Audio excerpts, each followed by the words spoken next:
तो देखो इस क्वेश्चन में क्या लिखा हुआ है, एक बॉल है, a ball kept in a closed box moves in the box making collisions with the walls.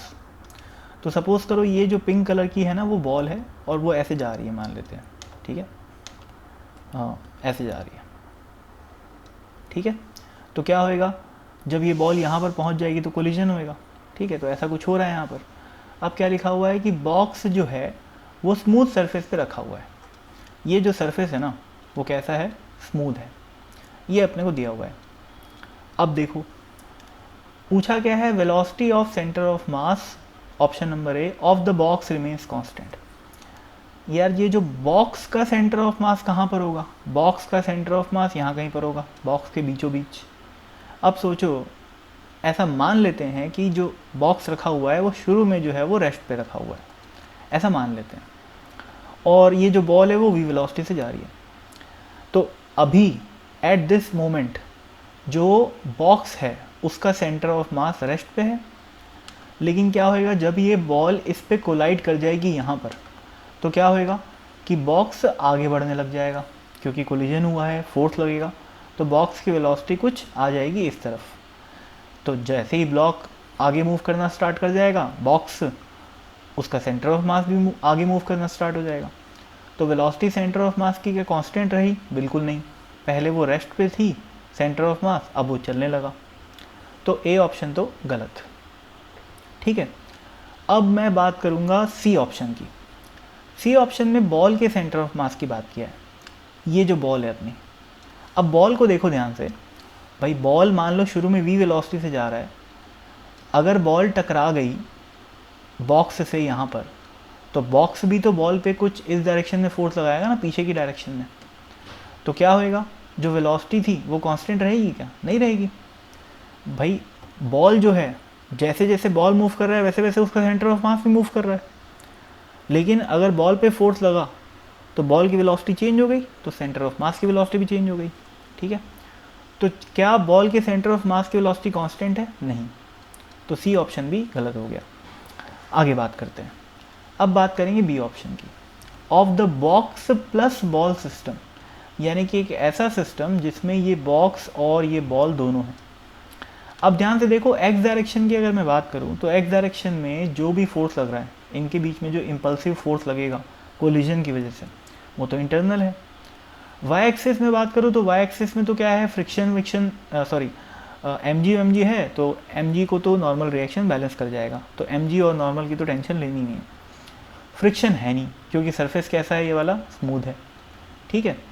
तो देखा जाए तो इस सिस्टम पे, यानी कि बॉल प्लस बॉक्स सिस्टम पे कोई एक्सटर्नल फोर्स नहीं है एक्स डायरेक्शन में, ठीक है। अगर एक्स डायरेक्शन में कोई एक्सटर्नल फोर्स नहीं है तो बॉल प्लस बॉक्स सिस्टम का जो सेंटर ऑफ मास है वो कांस्टेंट वेलोसिटी से चलते रहेगा। भले ही कोलिजन होएगा, सेंटर ऑफ मास बॉल का velocity, centre of mass of the ball उसकी वेलोसिटी चेंज हो जाएगा, और जो बॉक्स है उसकी वेलोसिटी भी चेंज हो जाएगी उसके सेंटर ऑफ मास की, पर सिस्टम की जो वेलोसिटी है वो चेंज नहीं होगी। तो B is the right answer.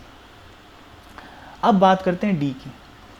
D को समझना थोड़ा सा कॉम्प्लिकेटेड है, ठीक है। तो डी को एक्सप्लेन करने के लिए मैं एक एग्जांपल लेता हूँ यहाँ पर। मान लेते हैं कि शुरू में मान लेते हैं कि एक रैंडम डेटा ले लेता हूँ मैं कि बॉक्स भी 2 kg का है और ये बॉल भी जो है वो 2 kg की है, ऐसा मान लेते हैं। अब मान लेते हैं कि बॉल वी वेलोसिटी से जा रही है, और ऐसा भी मान लेते हैं कि जो कोलिजन होगा इस पॉइंट पे वो कैसा होगा, इलास्टिक कोलिजन होगा। अगर मैं ऐसा मान लूँ तो हमें पता है कि इलास्टिक कोलिजन जब भी होता है दो बराबर मास के ऑब्जेक्ट के बीच में, तो वेलोसिटी क्या होती है, एक्सचेंज हो जाती है। तो कोलिजन के बाद का जो सिनेरियो होगा वो कैसा होगा, कोलिजन के बाद ये जो बॉक्स है वो वी वेलोसिटी से चलने लग जाएगा और बॉल जो है वो ग्राउंड के रेस्पेक्ट में रेस्ट पे आ जाएगी, ठीक है ना। ये हो गया।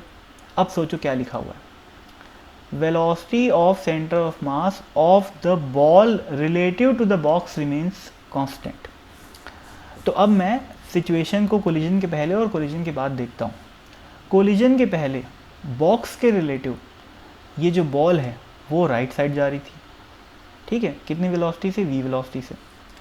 जबकि कोलिजन के बाद अगर मैं देखूँ तो बॉक्स ग्राउंड फ्रेम में राइट डायरेक्शन में चल रहा है, लेकिन ये बॉल क्या है, रुक गई है।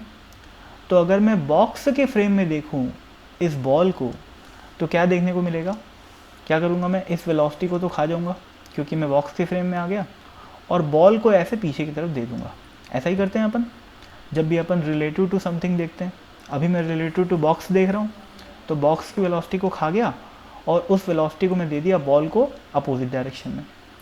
तो हुआ ये कि बॉक्स के रिलेटिव बॉल पहले राइट साइड जा रही थी, बाद में लेफ़्ट साइड जा रही थी। तो भाई क्या हुआ, वेलोसिटी सेंटर ऑफ मास की of the ball relative to the box change हुई कि नहीं, पहले राइट थी अब लेफ़्ट हो गई। तो इसका मतलब कांस्टेंट तो नहीं है ना भाई। तो एक केस पर्टिकुलर केस में मैं प्रूव कर दिया, बाकी केस में वो थोड़ा सा चेंज होएगा डेटा, पर कांस्टेंट तो नहीं रहेगी, इतना तो श्योर है। तो डी ऑप्शन भी जो है वो गलत हो गया। तो सी तो पहले ही गलत था, ए भी गलत प्रूफ कर चुके हैं और बी सही है। ठीक है, डी ऑप्शन को नेगेट किया हूँ बेसिकली मैं, और किसी भी स्टेटमेंट को नेगेट करने के लिए अपन एक रैंडम एग्जांपल ले लेते हैं जिसके साथ कैलकुलेशन करना आसान हो।